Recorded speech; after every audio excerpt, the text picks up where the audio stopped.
I'm here today with Tsuneo Nabe Watanabe from the International Peace and Security Department of the Sasakawa Peace Foundation. Nabe, thank you so much for your time today. Thank you. It's my pleasure. So in Japan recently, we've seen an increasing number of cases of COVID-19. And as a result, we've seen the Japanese government take increasingly aggressive actions to contend with the virus. First, could you explain the current situation in Japan and describe some of these measures that the Japanese government has taken? I think Japan is taking the very unorthodox approach. It's not so normal approach. I think first Japan tried to identify patients and find a cluster and hospitalize them without a massive PCR test. So the priority of Japanese government is, I think, try to avoid too much burden in the hospital or healthcare workers, and maintain the ability and capability, and try to avoid overshooting. So far, it has worked. For example, the current coronavirus patient number is 7,693, and death number is 146. That's relatively lower compared to the other country. However, I think current moment is a very critical moment because such an approach is very depends on so much effort to identify the cluster by the healthcare workers. Unfortunately, current situation is a growing number, surge of patients and more unidentified patients of coronavirus. And also, I think the medical people is screaming for the emergency moment may come. That's one of the reasons Prime Minister Abe declared the emergency situation on April 7th and asking Japanese people to stay home as much as possible. But unfortunately, I think this is working or not, we never know. We may know maybe weeks ahead. So Japan is at a very critical moment. Interesting. You talk about how Japan has maybe not pursued testing as much as other countries. And so it's now recently kind of taken this more aggressive stance in terms of the emergency declaration and trying to get people to stay at home. I wonder, what do you see as the overall goal of the Japanese policy, and how has that goal maybe shifted over time? The major reason the Japanese are taking an unorthodox approach without massive test is a limitation of capacity of the patient's beds, hospital, and intensive care units. Even compared to the Italy, Japanese numbers per capita is lower. Instead, Japan has a good quality of medical service. So combined with very good investigation of a cluster, it has worked. However, current Japanese government position is criticized. Too late, too little. Too late is people believe if government declare emergency situation a little bit earlier, probably we could have prevented the surge of a patient as we see. And too little is somehow Japan's legal system doesn't have a strong cohesion to the people in the case of emergency. That's kind of a legacy of World War II.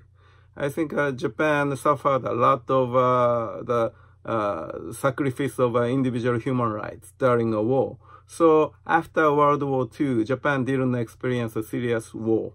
So the legal preparedness is the reason. So I think current situation is a very difficult moment for the controlling this situation. And a very current moment, metropolitan area in Tokyo and Osaka, I think many people are so worried about a surge of patients.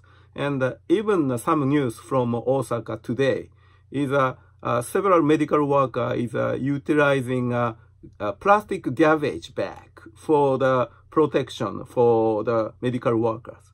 That's deja vu over a few weeks before in New York City. So situation is getting worse.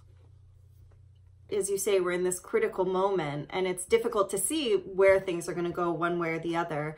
But I wonder if you could kind of look to the future, and of course, depending on whether Japan's strategy itself ends up being successful or not, do you see any potential for lasting impacts either in Japan or the region more broadly? Yes, of course, we don't know the result, but if Japan's way to flatten the peak of a patient is regarded as a successful case, that's a good model for without sacrificing too much individual freedom. I think current moment in the world, probably some thought is a less democratic society or government is a very more efficient than a democratic society. Probably the Japan's case could be the good case for the counter argument. But of course, we never know. And also, probably Japan has a very difficult time after this, after getting over these things. Probably more discussion for the how Japanese society and the government should prepare for the emergency situation, not only in the pandemic but other case too. So I think that's the big lesson for the Japanese society, and of course Japan's case could be the case for the region and the other country. The Japanese government has also been pursuing some work-style reforms more broadly, and we see this kind of come into focus in the current crisis where people are trying to be, or are being encouraged to work from home, to have more options for teleworking. So I wonder if you could talk a bit about how you see the current coronavirus response playing into some of these larger workplace changes.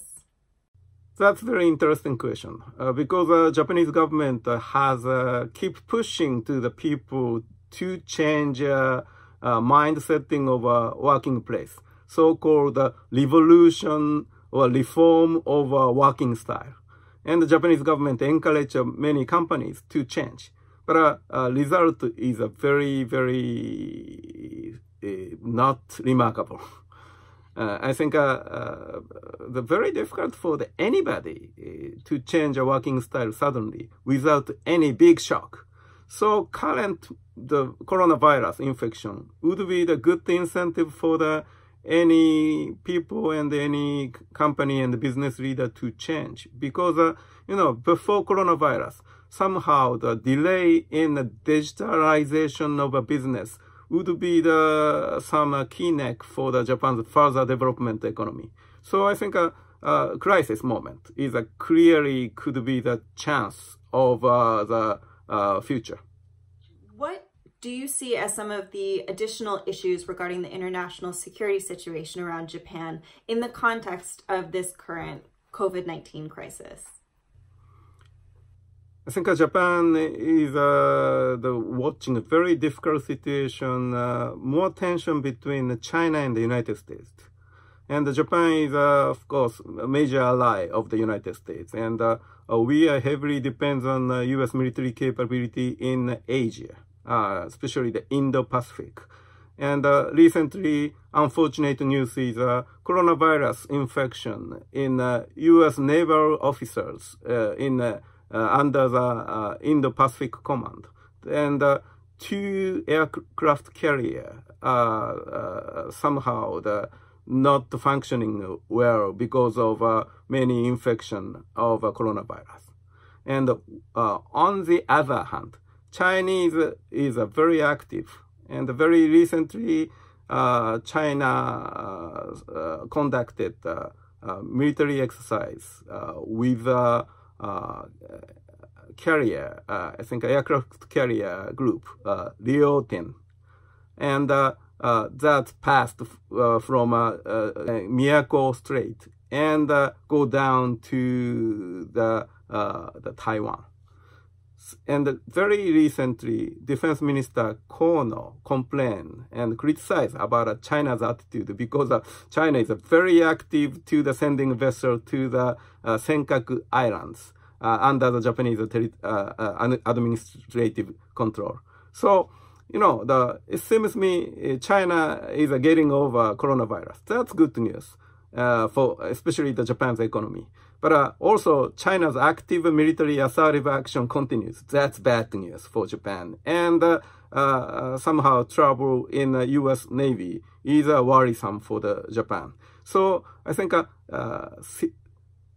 security situation is affected by the coronavirus. And we never know the result because it's ongoing situation.